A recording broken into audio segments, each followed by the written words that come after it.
তোমার সবচেয়ে বড় শত্রু কি জানো? তুমি হয়তো ভাবছো সে কোনো মানুষ যে তোমার ক্ষতি চায়, তোমার পিছনে কথা বলে, অথবা তোমার সাফল্য দেখে হিংসা করে। কিন্তু না, তোমার সবচেয়ে বড় শত্রু বাইরে কেউ নয়, তোমার সবচেয়ে বড় শত্রু তুমি নিজেই। হ্যাঁ, শুনতে কঠিন লাগতে পারে, কিন্তু একটু ভেবে দেখো, তুমি কতবার একটা নতুন কাজ শুরু করতে চেয়েছো, কিন্তু নিজের মনেই বলছো আমার দ্বারা হবে না। তুমি কতবার একটা বড় স্বপ্ন দেখছো, কিন্তু ভেবেছো আমি তো সাধারণ মানুষ, এত বড় কিছু আমার জন্য নয়।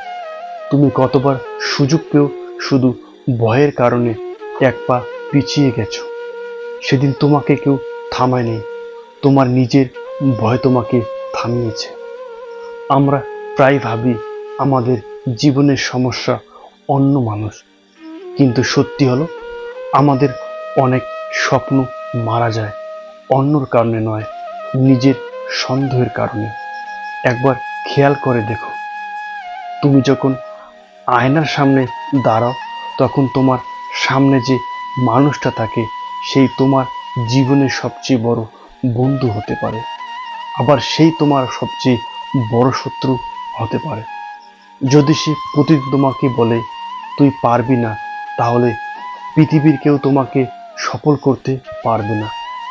কিন্তু যদি সে প্রতিদিন বলে আরেকবার চেষ্টা কর, তাহলে পৃথিবীর কোনো শক্তি তোমাকে থামাতে পারবে না।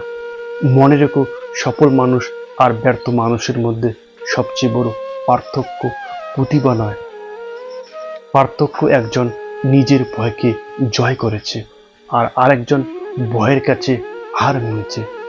তাই আজ থেকে নিজের বিরুদ্ধে কথা বলা বন্ধ করো, নিজেকে ছোট ভাবা বন্ধ করো।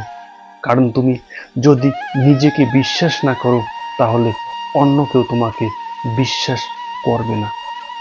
আর তুমি যদি নিজের পাশে দাঁড়াও, তাহলে পুরো পৃথিবী বিপক্ষে থাকলেও তুমি এগিয়ে যেতে পারবে। তাই আজ একটা সিদ্ধান্ত নাও, নিজের সবচেয়ে বড় শত্রুকে হারাবে, আর সেই শত্রু হলো তোমার ভয়, তোমার অলসতা, তোমার অজুহাত আর তোমার আত্মসন্দেহ। যেদিন তুমি এগুলোকে জয় করতে পারবে, সেদিন তোমাকে হারানোর মতো আর কেউ থাকবে না।